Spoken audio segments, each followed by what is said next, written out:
Imaginen esta escena. Por un lado tenemos a María, una emprendedora que fabrica muebles a la medida. Le vende una sala a un cliente que le pide pagar en 2 mensualidades. María inteligentemente le pide firmar un pagaré por la cantidad exacta que le debe. Así, ella asegura el cobro de su trabajo y puede seguir operando su negocio con toda tranquilidad. Ahora, en otro lado, en otra ciudad, está Juanito. Un amigo le pidió un pequeño préstamo y le dice: fírmame este papelito, es solo un pagaré en blanco como garantía para que veas que soy de palabra. Y pues bueno, Juanito, por confiado y por tonto, firma. Lo que no sabe es que acaba de entregar un arma financiera que en las manos equivocadas puede ser usada para destruir tu patrimonio. Soy el Dr. Millán y el día de hoy te voy a contar la verdad sobre los pagarés y los riesgos que implica no usarlos, o peor, usarlos mal. Este video es la guía definitiva para que entiendas de una vez por todas qué es un pagaré. Vamos a desmitificar cómo funciona. Te diré exactamente qué requisitos lo hacen válido y cuáles lo anulan. Hablaremos de los peligros que tiene el firmar sin consentimiento, como la ley también te protege de ciertos intereses. Los abusivos pueden ser hasta delito, a los que llamamos usura. Cuánto tiempo tiene legalmente para cobrarse y pues una explicación crucial de todos los detalles que tú debes de entender si deseas aceptar firmar un pagaré. Quédate hasta el final, porque esta información puede ahorrarte miles de pesos y muchísimos dolores de cabeza. Bienvenidos. El derecho explicado por el Dr. Millán. Bienvenidos. Hagamos una lista de verificación de lo indispensable. Primero, lo primero. ¿Qué es exactamente un pagaré? No es una simple promesa de pago. No es un papelito cualquiera. Legalmente es un título de crédito, un documento formal regulado por la Ley General de Títulos y Operaciones de Crédito. Su característica más importante es que contiene una promesa incondicional de pago. ¿Qué significa incondicional?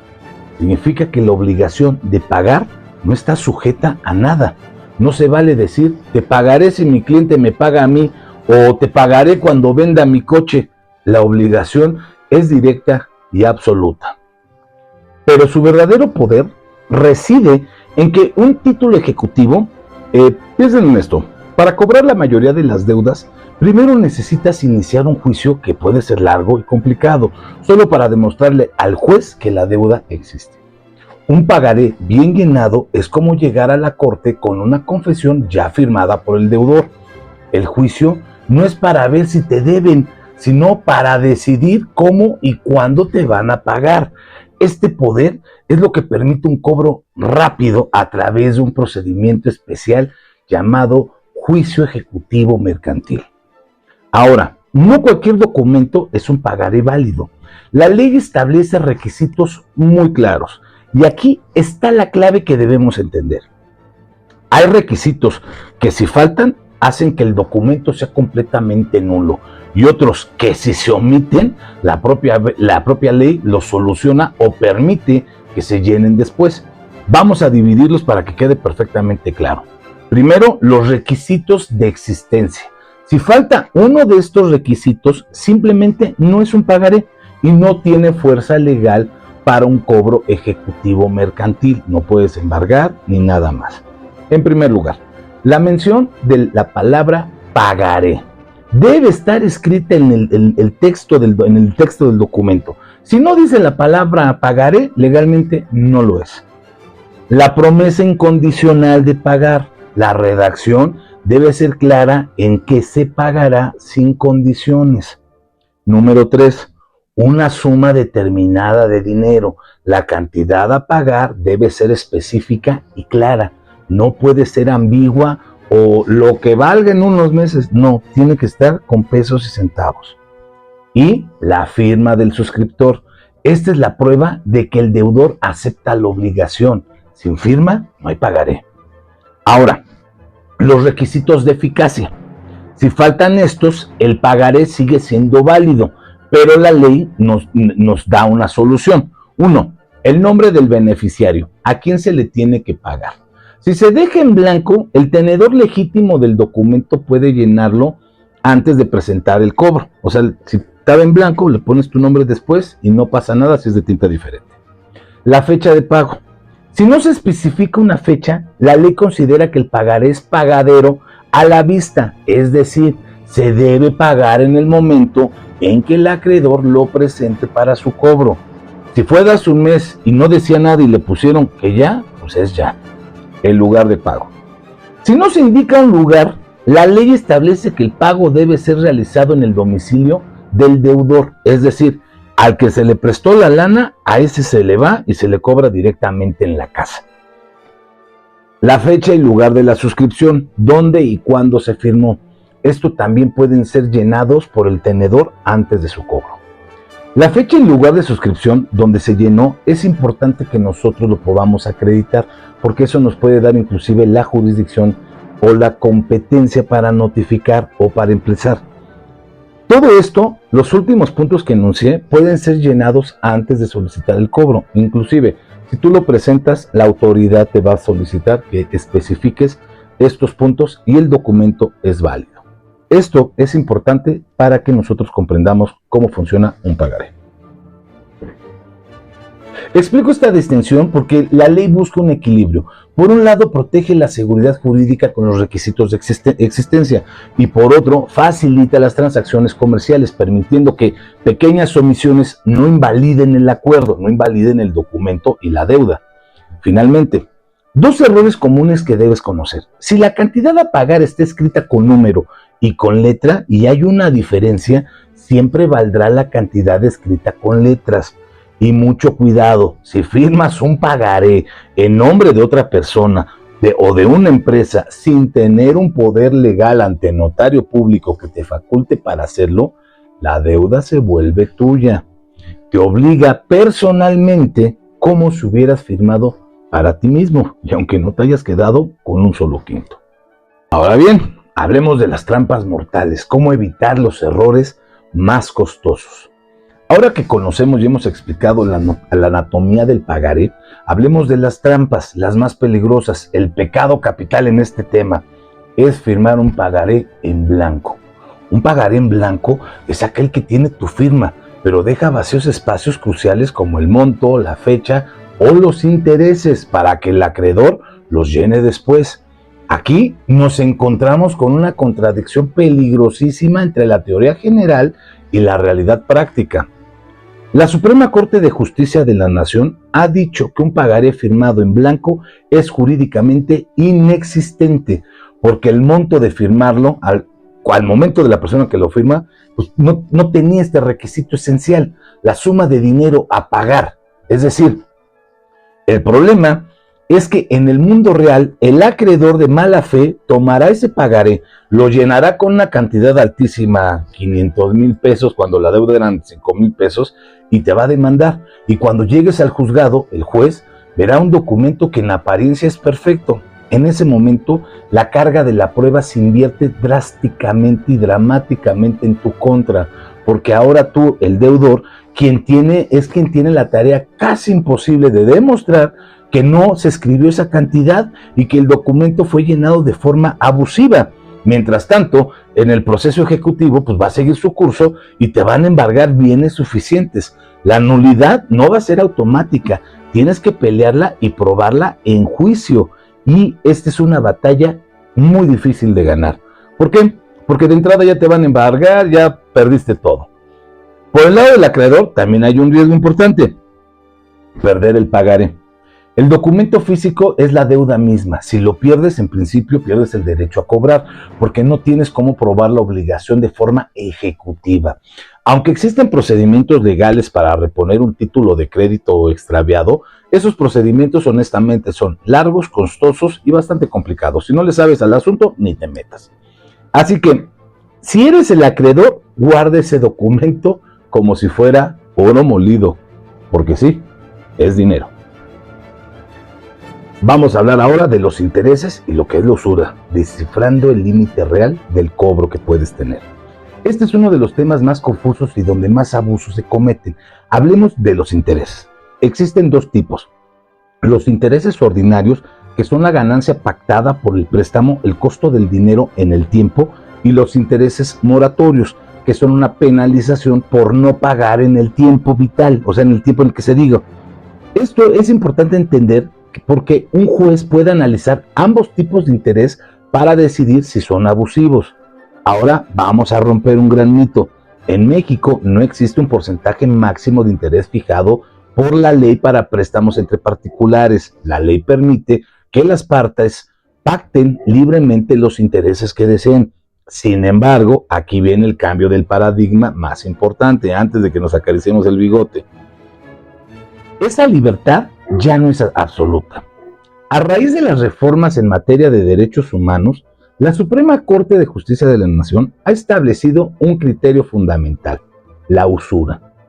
Es decir, el cobro de intereses excesivamente altos es una forma de explotación del hombre por el hombre. Esto es un derecho humano y también está prohibido, y pues está prohibido por el Pacto de la Convención Americana sobre Derechos Humanos, el Pacto de San José, que es un tratado internacional en el que México es parte y que está al nivel de nuestra Constitución. Por lo tanto, el tema de los intereses dejó de ser un asunto puramente comercial para convertirse en un tema de derechos humanos.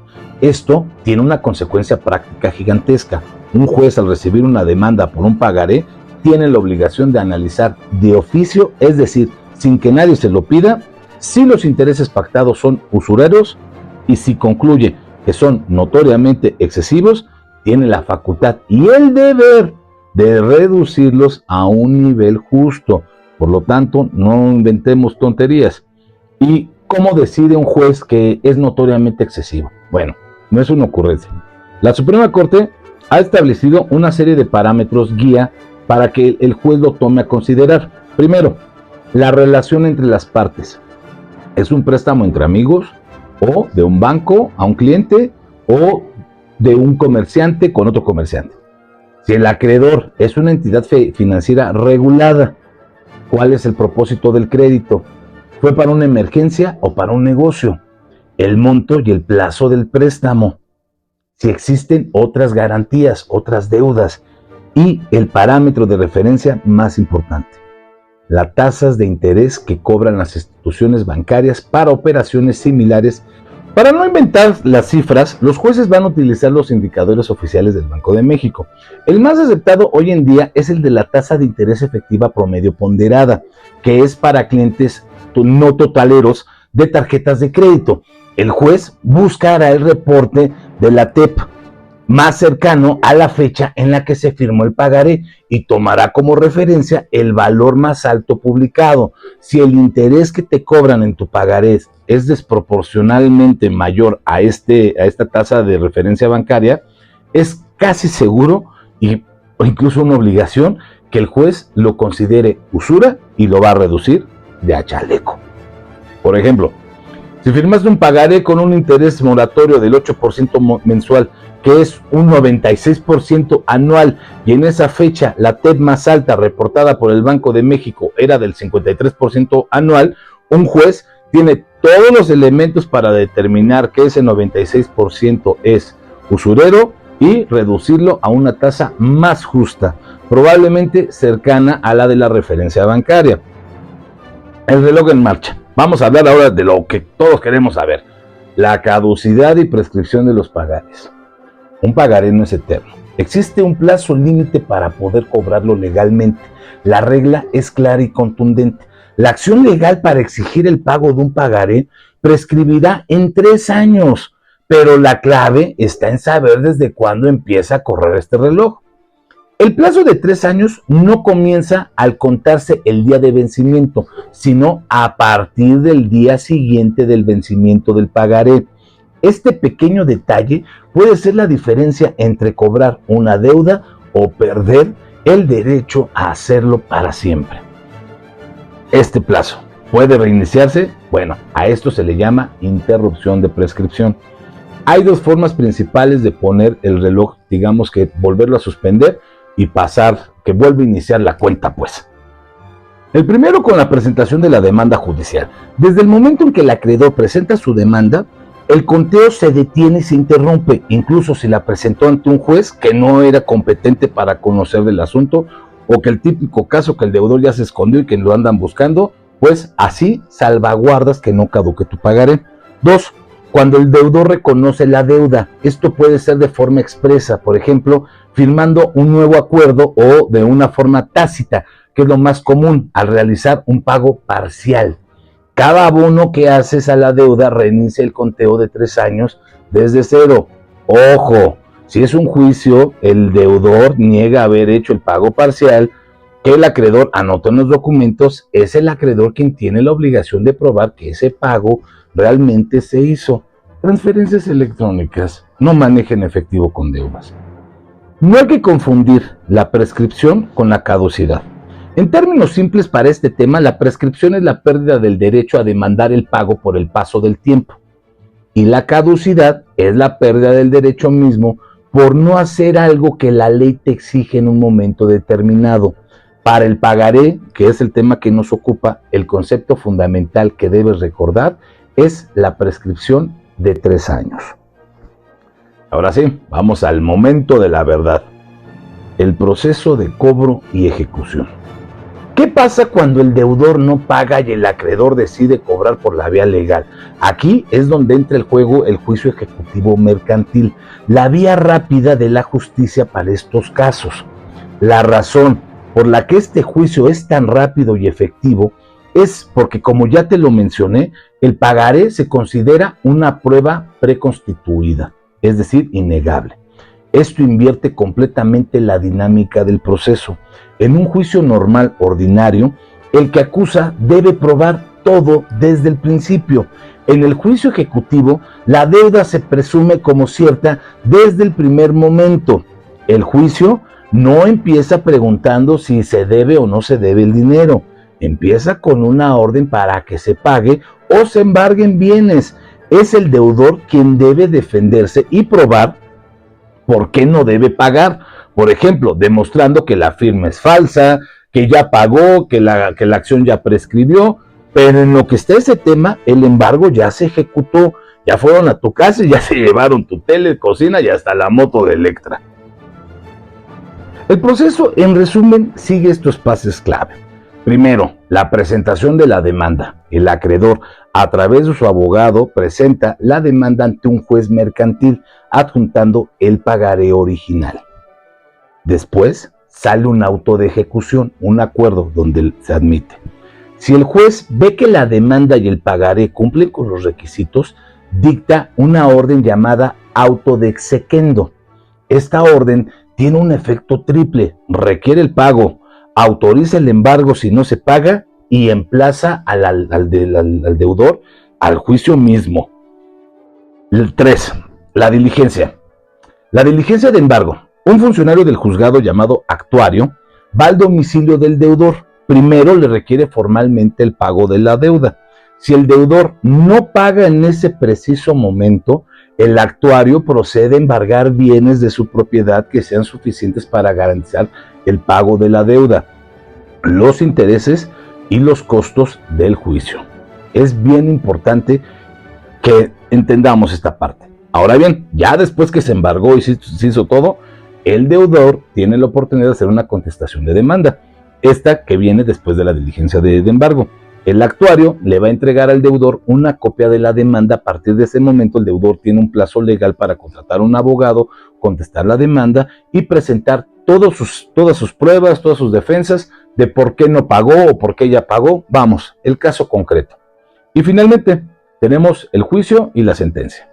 Se desahogan las pruebas de ambas partes y finalmente el juez dicta una sentencia. Si la sentencia es favorable para el acreedor, se ordena el remate de los bienes que fueron embargados para que con el dinero obtenido se pague la deuda. Y si el deudor tiene la razón, pues sencillamente se le van a regresar los bienes inmuebles embargados y los demás detalles. Es importante enunciar que si tú eres el aval, si se firmó un aval, la persona a la que pueden cobrarle es a cualquiera de los dos, al deudor original o a su aval. Es decir, yo puedo meter mi demanda señalando al deudor y al aval y puedo llegar y requerirle el cobro al aval directamente sin pasar primero por el deudor. Un consejo práctico: nunca sean aval de nadie. No lo hagan ni con su mamá, ni con sus hermanos, ni con nadie de la familia, y mucho menos con los cuates. Ahórrense esa terrible, pues es una mala pasada. No lo hagan, sigan mi consejo: ser un aval es ser el deudor principal. Eso es de ley. Ahora hablemos de las cosas comunes. El engaño del arrendamiento. ¿Por qué un pagaré como garantía es ineficaz y peligroso? Llegamos al punto final y quizás el más importante para la vida diaria de muchas personas. Es una práctica muy común que los arrendadores, además del contrato de renta, pidan al inquilino firmar 12 pagarés, cada uno por el mes de renta, como garantía. Esto es una pésima idea, es una práctica abusiva y te voy a explicar por qué es ineficaz para aquel arrendador y extremadamente peligrosa para el inquilino. El problema de fondo es un conflicto de mundos legales. Un contrato de arrendamiento es un acto civil que se rige por el Código Civil y se pelea en juzgados civiles. Un pagaré, como ya vimos, es un título de crédito mercantil que se rige por la Ley General de Títulos y Operaciones de Crédito y se pelea en juzgados mercantiles. El peligro mortal para el inquilino es el riesgo de la doble deuda y el doble pago. La característica de autonomía del pagaré es lo que lo convierte en un arma. El pagaré no dice pagaré 10,000 pesos si no pago la renta, simplemente dice pagaré 10,000 pesos. Esto significa que el arrendador de mala fe tiene en sus manos dos acciones legales distintas que van a poder afectar. Una acción civil basada en el contrato de arrendamiento para cobrar las rentas no pagadas y otra, la acción mercantil basada en el pagaré para cobrar el pagaré. Imaginen el escenario: tú pagas la renta de enero puntualmente y tienes tu comprobante de transferencia, pero el arrendador no te devuelve el pagaré en ese mes porque ya son cuates y se te olvidó. Al terminar el contrato te demanda por un juicio ejecutivo mercantil, que tú ya ni vives en esa casa desde hace 2 años, en un ejemplo, ¿no? En el juicio mercantil tú muestras tu comprobante de pago de la renta, pero el arrendador puede argumentar que ese pago fue por la obligación civil de la renta y que el pagaré es una deuda mercantil completamente independiente, sin una conexión clara y explícita entre estos dos documentos. El juez mercantil podría darle la razón al arrendador y condenarte a pagar otra vez por el mismo mes. Entonces, ¿cómo te proteges si ya tú estás en esta situación? De entrada, primero tienes que verificar que dentro de tu contrato de arrendamiento específicamente y tácitamente se señale que se van a firmar esos pagares. Entonces, primero exige la devolución del pagaré físico al momento de pagar. La regla de oro es pago contra documento. No entregues dinero de la renta si no te entregan el pagaré correspondiente del mes en el mismo acto. A veces nos da flojera, pero ni modo, ya estamos metidos en esta situación y es mejor cuidar la cartera.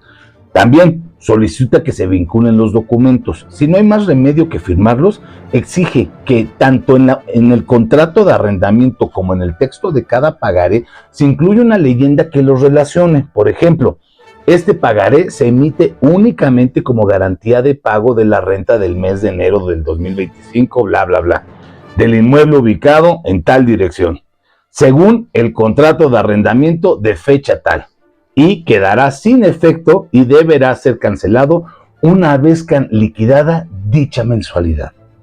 Esto destruye la autonomía del pagaré y te da una defensa sólida y protege tu bolsillo. Ahora sí, y para los arrendadores, ¿cuál es la forma correcta entonces de garantizar la renta? La figura legal adecuada no es el pagaré, es el fiador. Una persona que se obliga solidariamente con el inquilino y que, idealmente, debe tener un bien inmueble libre de deudas en la misma ciudad. Esa es una garantía civil para una obligación civil. lo que mantiene todo en el mismo marco legal y ofrece seguridad real y efectiva sin crear riesgos injustos o que inclusive demandas y procesos completamente innecesarios. En conclusión, tu firma es poderosa, pero también te vuelve responsable.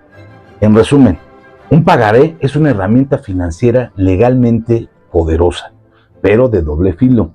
Recuerda que es un título ejecutivo, no es un simple papel. Llénalo siempre por completo y con la máxima atención en el detalle. Jamás, bajo ninguna circunstancia, firmes un pagaré en blanco. Es el error más costoso que puedes cometer. No hay un límite de interés fijo por la ley, pero la usura es una violación de derechos humanos y los jueces tienen la obligación de detectarlas y corregirlas.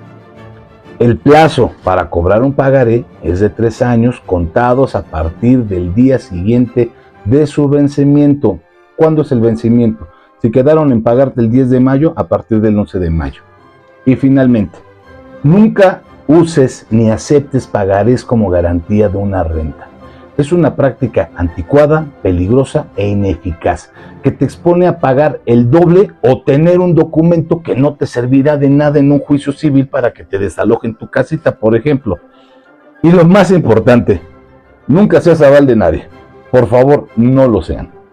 Espero que esta información les haya servido, lo hago de todo corazón para todos ustedes. Recuerden, yo soy el Dr. Millán, los invito a suscribirse a mi canal, a darle muchos likes, a comentar, a compartir y por supuesto, todas las asesorías que requieran las estoy atendiendo siempre en los mensajes, háganlo con todo gusto, se las estoy dando a todas las personas.